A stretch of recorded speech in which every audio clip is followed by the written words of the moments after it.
What would you do if your neighbor treated your private property like their personal parking lot, and refused to stop?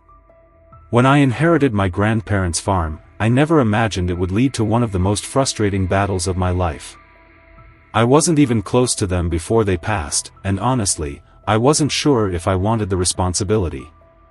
A farm is a lot to handle, especially for someone with no experience. But with no one else willing to take it on, I figured I'd give it a shot. What surprised me most was how quickly I fell in love with it: the wide open land, the fresh air, the satisfaction of growing something with my own hands. It was peaceful. At least, it was supposed to be. Not far from the farm, a new housing development had sprung up, bringing in a mix of people.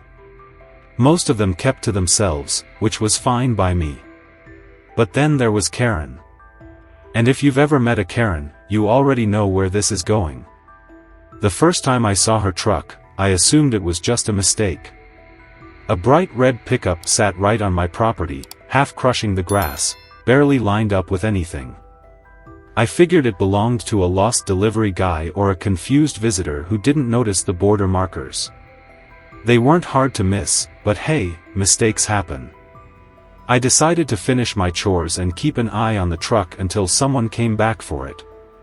A few hours later, I heard footsteps. And then I saw her. Karen. Mid-30s, loud, draped in pink with a haircut that looked like it had its own attitude. She glanced at me like I was some farmhand trespassing on her land and then scoffed. "What do you think you're doing near my car?" she snapped. I blinked. Her car? "This is my property," I told her, trying to stay polite.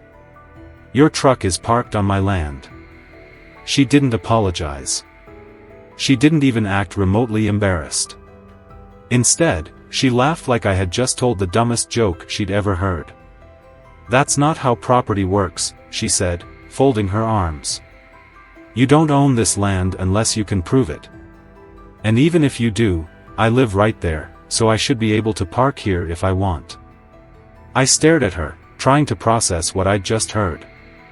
"There are parking spaces by the houses," I pointed out. "Why don't you park there?" "They're full," she huffed. "I don't feel like walking an extra block just because some farmer thinks he owns a bit of dirt." That was it.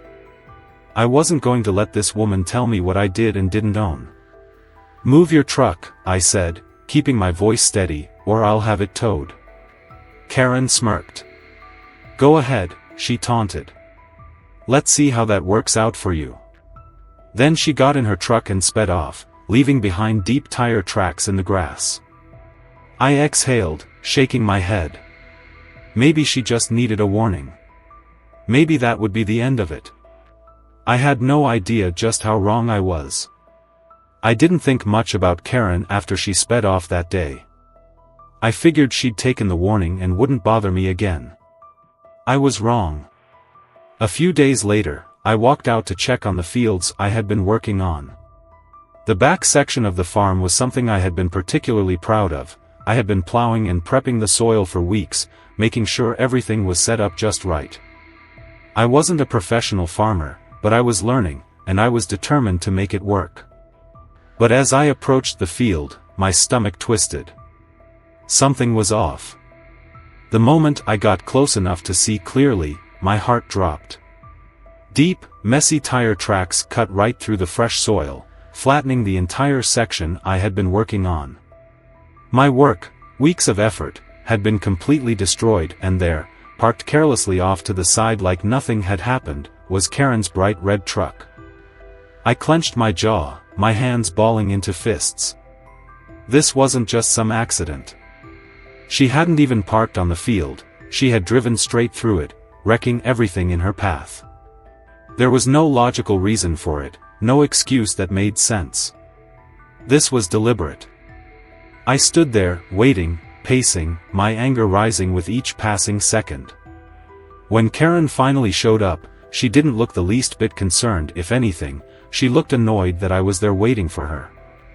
"You have 5 seconds to explain this," I said, struggling to keep my voice calm. She looked at the field, then at her truck, then back at me.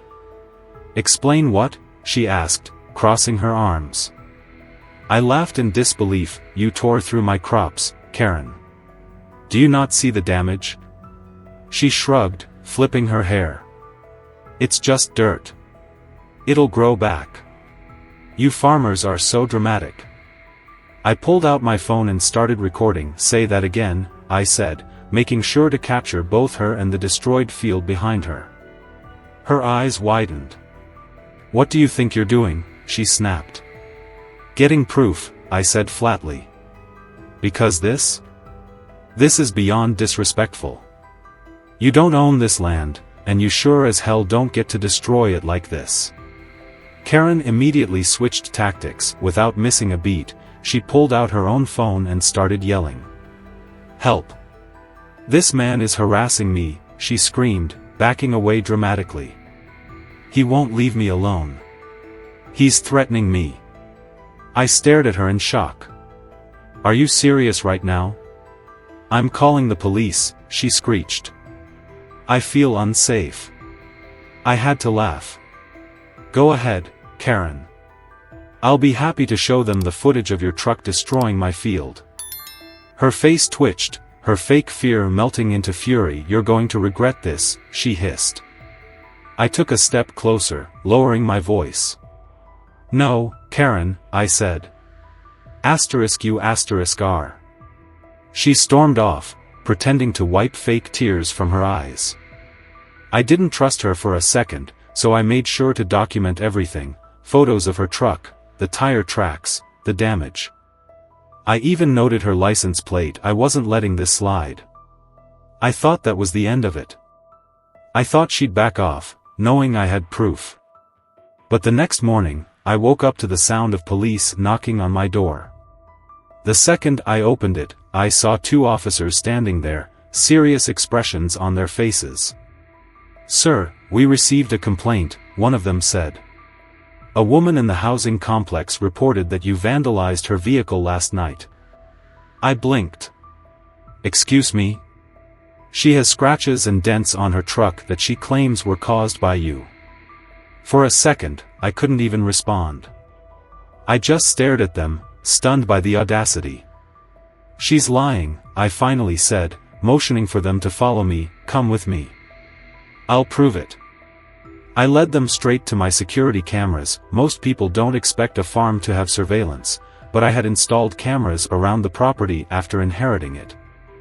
I pulled up the footage from last night, scrolling through until I found exactly what I was looking for.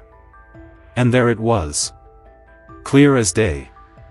Karen, in her ridiculous pink outfit, walking up to her own truck with a rock in her hand. She dragged it along the side of the vehicle, stepping back every now and then to inspect her work. She even kicked the bumper a few times, pausing between each hit to make sure it looked convincing. I turned to the officers, arms crossed. "Do you still think I did it?" One of them sighed, rubbing his temple. "We'll be having a talk with her." I wasn't satisfied. "That's it? She falsely accused me of a crime." "We understand, sir, but technically she didn't file a formal charge, just a complaint. If you want to press charges for false allegations, you can do so at the station." Karen got a slap on the wrist. No real punishment, no real consequences. She walked away without a scratch, while I was left with destroyed crops and wasted time. I knew then that this wasn't over. I had given her too many chances. Next time, I wouldn't just warn her. Next time, I would make her pay. If I thought Karen was done after trying to frame me, I was dead wrong. She wasn't the type to back down, not when she thought she was owed something. And unfortunately for me, she had an entire corrupt HOA backing her up. A few days after the cops let her off the hook, I received a letter in the mail, an official notice from the Homeowners Association. Now, I wasn't part of the HOA. My farm had existed long before the development was built, and I had zero obligations to them. But when I opened the letter, my stomach twisted. "Your property is in violation of community standards. Immediate proof of ownership is required. Failure to comply may result in legal action. I clenched my jaw. I knew exactly who was behind this. I marched down to the HOA office, the letter still in my hand. The moment I stepped inside, I saw a group of board members sitting at a long table, discussing something in hushed tones. And right there, sitting smugly in the corner, was Karen. One of the men, a stiff-looking guy in a sweater vest, gave me a fake smile. "Can we help you?" I slapped the letter onto the table. "Yeah. You can start by explaining why you're sending me legal threats about my own land." The board members exchanged glances. "It's come to our attention that your farm might be encroaching on HOA property." I let out a short, humorless laugh. "My family has owned this farm for decades. Your little housing complex was built years later. You're the ones bordering me." Karen leaned forward, folding her arms. "Oh, but do you have proof?" I turned to her, narrowing my eyes. "Do you?" Silence. "I have every document proving this land is mine. And trust me, I'll have lawyers all over you if you try anything." I glared at the board. "So unless you want a lawsuit, I suggest you drop this little stunt." The sweater vest guy cleared his throat awkwardly. "There's no need for hostility, sir. This was just a misunderstanding. I wasn't stupid." They weren't going to admit they were siding with Karen. But at least for now, I had shut it down. I walked out of there thinking maybe, just maybe, she would finally back off. I had never been so wrong in my life. Karen's worst stunt yet. It started on a Saturday morning. I had planned to spend the day working on the farm, maybe getting some repairs done. But when I stepped outside, I saw something that made my blood boil. There were dozens of people on my land. Tents. Tables. A full-blown neighborhood party was happening, on my farm. I stormed forward, my boots crunching against the dirt as I took in the scene. Kids were running through my crops, trampling seedlings I had just planted. Adults had set up lawn chairs, drinking and chatting like they were at a public park. There was even a damn bouncy house sitting right in the middle of my field. And standing right in the center of it all, grinning like she owned the place, was Karen. She saw me and smirked. "Oh, look who finally decided to join the fun." I took a deep breath, forcing my voice to stay calm. "What the hell is this?" She gestured grandly. "It's the HOA's annual neighborhood gathering." I stared at her. "On my property?" "Well, we needed space, and this land is so empty most of the time. Thought we'd put it to good use." I scanned the crowd. Not a single neighbor had asked to be here. They had just set up camp without permission. I gritted my teeth. "You have 10 minutes to clear out, or I'm calling the cops." Karen burst out laughing. "Oh, please. The HOA already approved this. You're just being difficult." I pulled out my phone. "Then you won't mind if I get law enforcement involved." Her smile vanished. "Wait, what? Trespassing is illegal. You and every single person here are on my land without permission." I dialed. Karen's face twisted in panic as the other neighbors started murmuring, realizing they had been set up. By the time the cops arrived, people were scrambling to leave, quickly packing up their tables and dragging kids away from the fields. Karen tried to argue, saying it was just a little party, but the officers weren't having it. They warned her that next time, she'd be facing charges. I watched as she stomped away, humiliated. But deep down, I knew this wasn't the end. Karen wasn't just entitled, she was vengeful. And if she wanted a fight, she was about to get one. I thought the chaos would finally end after I had Karen's illegal HOA party shut down. But Karen wasn't the type to admit defeat. If anything, the public humiliation only made her more desperate. For a while, things were quiet.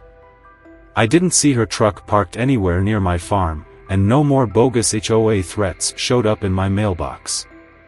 I was hopeful that maybe, just maybe, she had finally learned her lesson.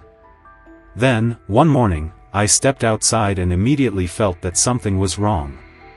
The farm was silent, too silent. Usually, I'd hear the rustling of trees, the distant hum of passing cars, or the occasional bird calls. But this morning? Nothing. That's when I saw it. Her damn red truck was back. But this time, she had gone out of her way to park in a completely different section of my land, one she'd never used before, almost like she thought I wouldn't notice. I stood there, staring at the truck, my hands tightening into fists. At this point, I wasn't even angry. I was done. Karen had been warned. She had been recorded. She had been given every opportunity to just leave me alone. But she refused. This time, I didn't wait. I didn't bother knocking on her door, giving her a chance to come move her car. I pulled out my phone, called the local towing company, one I had already saved on speed dial from the last time I threatened to tow her, and gave them exact instructions. I have a repeat trespasser, I told them. I want the vehicle impounded. Got it, the guy on the line said. We'll be there in 20 minutes later, the tow truck pulled up, and before Karen even had a chance to realize what was happening, her beloved truck was already hooked up and ready to go. She must have felt it in her bones because as the driver was finishing up, Karen came sprinting across the neighborhood, screaming at the top of her lungs. Stop! Stop! That's my car! I folded my arms, watching as she ran, her ridiculous pink outfit flapping in the wind. You had plenty of warnings, Karen. I gestured toward the tow truck driver, who didn't even flinch at her tantrum. This is what happens when you refuse to listen. Karen lunged toward the truck, trying to unhook it herself, but the driver shook his head. Ma'am, you need to step back. Your vehicle is being impounded. If you want it back, you'll have to pay the fees. Karen froze, I could see her brain scrambling, trying to come up with a way out of it. And then, to no one's surprise, she went full Karen mode. She tried to bribe the tow truck driver. I'll pay you right now if you just let it down, she said sweetly, flashing an obviously fake smile. No paperwork, no hassle.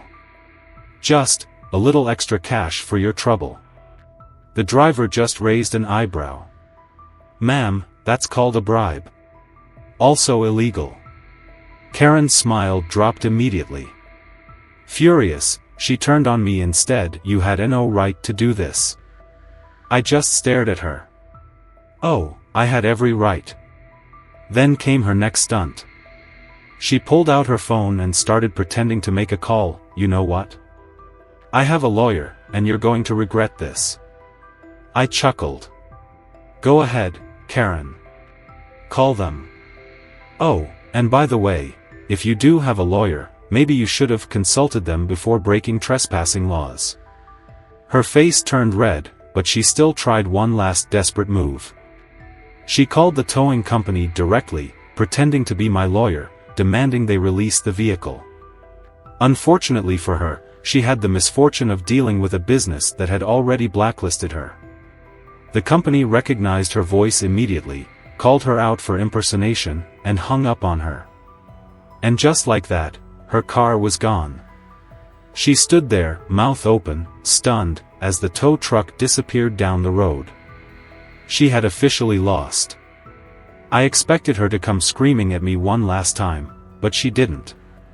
She just turned on her heel and stormed off, probably realizing there was nothing she could do. But Karen wasn't done being petty.